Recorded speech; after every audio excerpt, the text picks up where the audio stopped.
ಅಂದ. ಆ ದೇಹವನ್ನು ಕೊಡು. ಹೆಂಗ್ ಕೊಡ್ಲಿ? ನನ್ನ ದೇಹ ಆಕೈತಿ, ಕೊಟ್ಟನೆ ಅಂತ ಹೇಳಿ ವಚನ ಕೊಡು. ನಾ ಹೇಳಿದಾಗ ನಿನ್ನ ದೇಹ ಕೇಳಬೇಕು. ಆಯ್ತಲ್ಲ.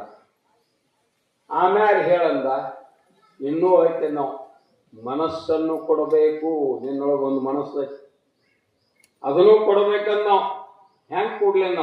ನಾ ಹೇಳ್ತಿಲ್ಲ ಅದ ಕೆಲಸ. ನಾಮಸ್ಮರಣೆ ಹೇಳ್ತೀನೋ, ನಾಮಸ್ಮರಣೆ ಮಾಡಕ್ ಹಚ್ಚು, ಅದನ್ನ ಬಿಟ್ರೆ ನಡೆಯಂಗಿಲ್ಲ ಅನ್ನೋ ನನ್ನ ಮನಸ್ಸು. ಆಯ್ತಂದ. ಆಮೇಲೆ ಹೆಂಗ್ ಮಾಡ್ಲಿಂದ, ಚಪ್ಪಲಿ ಬಿಟ್ಟಿದ್ರಲ್ಲ ಅಲ್ಲಿ ಹೋಗಿ ಕೂಡ್ರಂದ. ಆಸನ ಹಾಕಂದ. ಎದೆ ಕತ್ತು ತಲೆ ಒಂದೇ ಸೈಡ್ ತೊಳಗಿಟ್ಕೊ ಅಂದ. ಮೂಗಿನ ಕುಣಿತಿದ ಮೇಲೆ ದೃಷ್ಟಿ ಇಡಂದ. ಉಸಿರು ಎಳಕು ಮುಂದ ಬಿಡು ಮುಂದ ನಾಮಸ್ಮರಣೆ ಹೇಳಿಬಿಟ್ಟ. ಆಮೇಲೆ ಇಬ್ರು ಬಿಚ್ಚು ಕತ್ತಿ ಅವ್ರು ನಿಲ್ಸಿದ. ಆಚೆ ಕಡೆ ಒಬ್ಬ, ಈಚೆ ಕಡೆ ಒಬ್ಬ. ಕತ್ತಿ ಹಿಡ್ಕೊಂಡ ನಿಲ್ಲುದು.